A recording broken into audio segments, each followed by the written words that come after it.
Diawali dengan memperlihatkan dua orang pria madesu yang tengah melakukan sebuah aktivitas cara bagaimana mencopet yang baik dan benar, di mana kedua pria ini ternyata adalah pencopet handal yang cukup terstruktur dan mereka kerap mencari uang dengan cara itu tanpa pernah ketahuan sekalipun.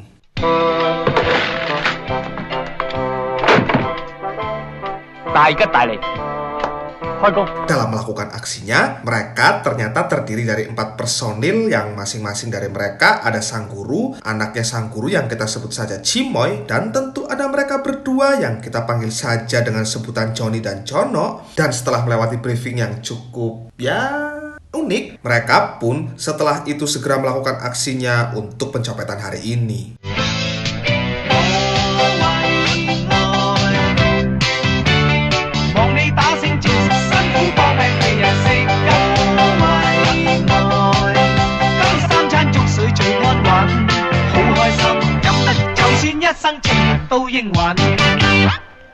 Setelah selesai untuk aksi hari ini, mereka menabungkan uang tersebut di rekening bersama, yang rekening tersebut biasa disimpan oleh sang guru, di mana sebenarnya Johnny dan Jono sedikit tak percaya karena tak pernah diizinkan melihat berapa nominalnya. Tapi apalah daya, karena sang guru yang membesarkan mereka hanya bisa percaya-percaya saja tanpa pernah memberontak sekalipun.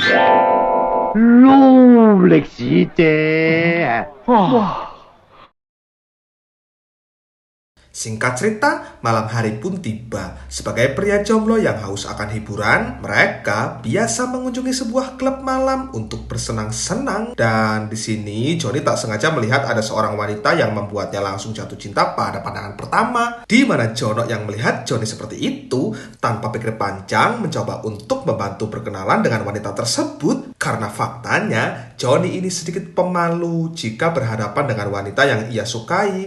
Dan itu sama seperti saya. Aduh.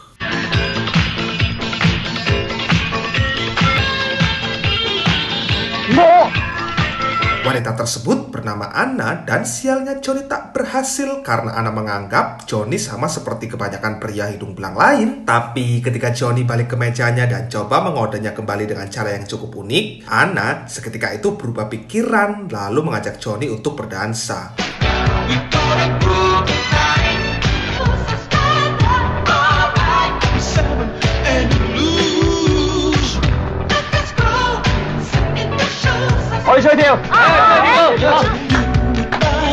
Tak terima temannya diganggu, Jono menyerang orang yang mengganggu Johnny berdansa dan hal itu menyebabkan keributan besar yang cukup membuat Jono terpotong-panting karena ia dikeroyok oleh rombongan orang tersebut, di mana akhirnya Johnny pun turun tangan setelah diizinkan berkelahi oleh si Anna. Aduh, baru kenal udah bucin Johnny. Dan Johnny dengan mudah berhasil menumbangkan mereka semua.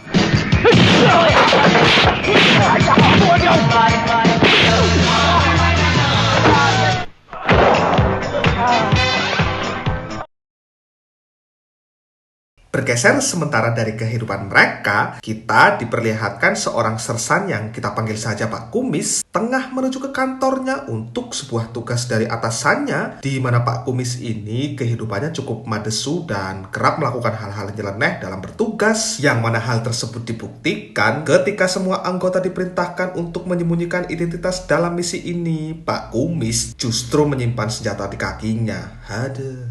唔差錢，唔該遞隻右腳上台面。一上。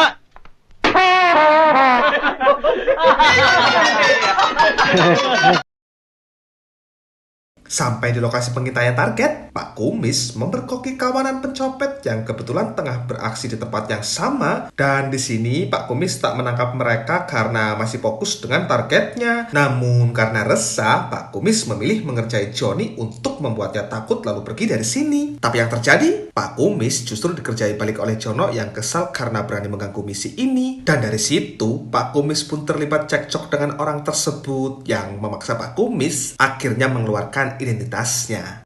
我係 CID， 再嘈咧就佢阻晒辦公。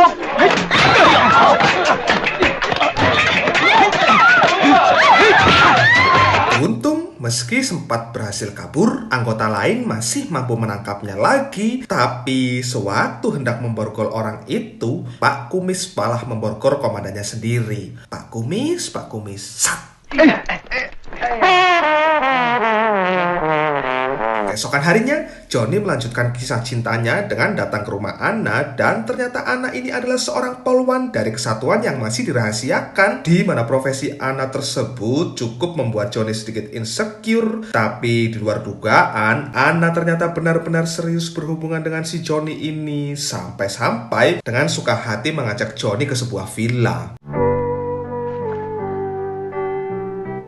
因為佢死咗。我想話俾你知。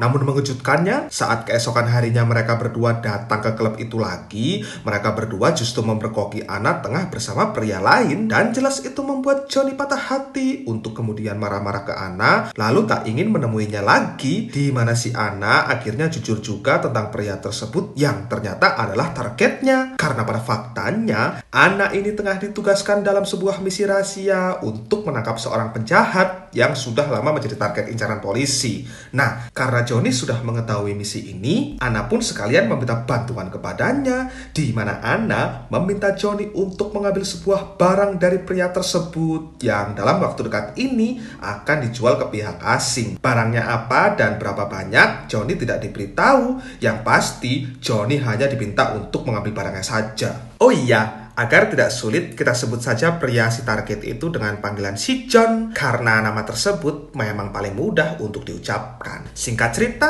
esok hari pun tiba. Sesuai arahan yang diberikan Anna, Johnny dibantu Jono mulai mengikuti si John sampai ke tempat transaksi, di mana kebetulan di situ ada Pak Kumis yang tengah berlibur dan spontan mengikuti mereka karena berpikir akan mencuri lagi. Lalu tibanya si John melihat di mana kliennya menunggu, di situ mereka langsung melancarkan aksinya. Tapi seketika itu, Pak Kumis dengan sigapnya berhasil menangkap Johnny. Sehingga saat itu, Jono yang berhasil kabur jadi kejar-kejaran anak buah si John yang mengetahui saat ini barangnya telah dipegang oleh si Jono.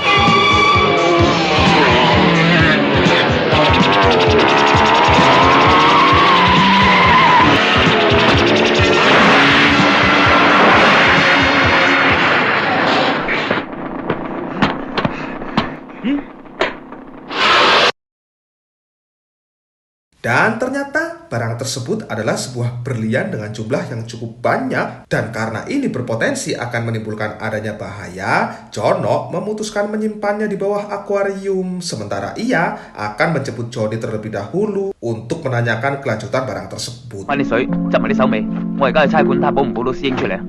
Johnny sendiri saat ini masih diinterogasi Pak Kumis dan akan ditetapkan sebagai tersangka atas pencurian barang milik si John, di mana di situ Pak Kumis mendata terlebih dahulu sebelum meminta kesaksian kepada si John. Dan saat Pak Kumis menyebutkan alamat tempat tinggal si Johnny berada, di situ John tak jadi menuntutnya karena secara tidak langsung John tahu berliannya ada di mana. Untuk itu, karena tidak ada kesaksian dan bukti pun tidak ada, Pak Kumis dengan berat hati terpaksa melepaskan Johnny dari dugaan pencopetan ini.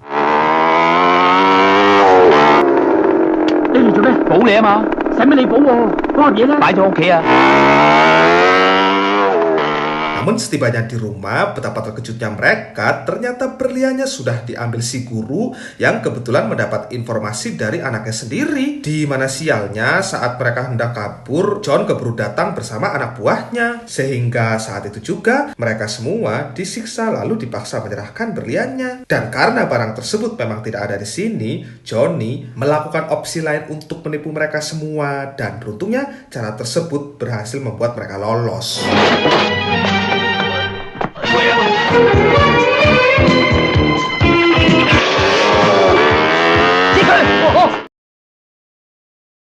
Selanjutnya, mereka segera menjemput sang guru lalu membawanya ke sebuah tempat yang cukup sepi, dan di sini mereka juga mendatangkan seorang algojo untuk membuat gurunya mengaku. Karena bukan tanpa alasan, gurunya ini sudah diinterogasi berulang-ulang tapi tetap tidak mau mengaku.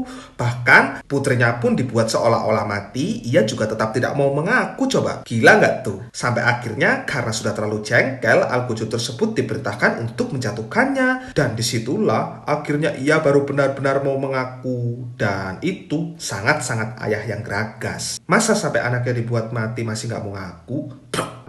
喺我屋企廁所。阿爸，你早啲講，我咪唔使咁慘咯。 Cimoy yang menaruh rasa keinginan akan berlian tersebut sengaja mengambil satu untuk ia simpan dan tanpa buang-buang waktu lagi, mereka segera menyerahkan berlian tersebut kepada Anna. Di mana setelah itu, Anna pun kembali meminta bantuan untuk memancing John serta antek-anteknya agar bisa disergap oleh anggotanya. Dan untuk jaga-jaga, Anna kembali menyerahkan berliannya kepada mereka. Namun, tanpa mereka sadari, Anna ini diam-diam menukar berlian tersebut dengan berlian yang palsu. Dan setelah melalui deal-dealan yang cukup panjang, akhirnya mereka setuju untuk membantu. Lalu tibanya hari pertemuan dengan John datang. Di situ barulah mereka sadar bahwa barangnya palsu setelah Cimoy akhirnya jujur telah mencuri satu berlian dari tempatnya. 或者係阿林特登擺個咁嘅局呢？如果呢次我哋俾人做低咗啊，有邊個知啊？ Sadar akan hal itu, dengan cepat mereka pergi meninggalkan tempat ini. Tapi sayang, mereka sudah terlambat karena John sudah datang bersama anak buahnya. Alhasil, untuk menjaga nyawanya tetap aman, mereka memberikan yang asli lalu mengancam akan membuang sisanya jika berani menembak. Dan setelah mendapat uang dari si John, akhirnya berlian itu berhasil terambil juga, yang menyebabkan aksi pertarungan tak dapat terhindarkan lagi.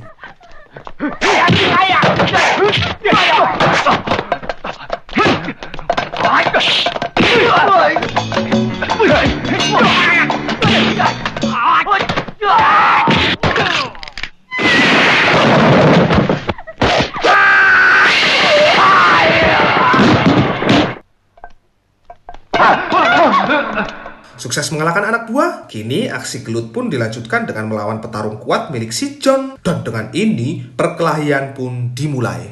俾你咯！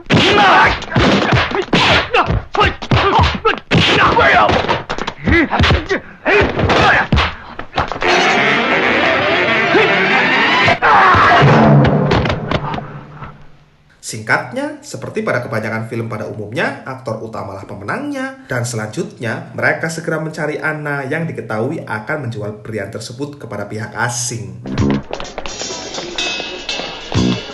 見唔見帶住紅色玫瑰花個鬼佬啊？喺山頂度周民生交易嗰個啊？你睇。 Pada momen ini, mereka bertiga mengerjai Anna dengan mencuri beberapa dompet milik orang lain, lalu menaruhnya di dompet Anna, serta meneriaki Anna sebagai seorang pencuri. Di mana kesempatan ini langsung dimanfaatkan Johnny untuk mengambil berlian itu dari tangan Anna. Namun saat akan pergi, lagi-lagi ia kepergok oleh Pak Kumis. Sehingga akhirnya mereka bertiga memilih meninggalkan berliannya asalkan tidak ditangkap oleh Pak Kumis.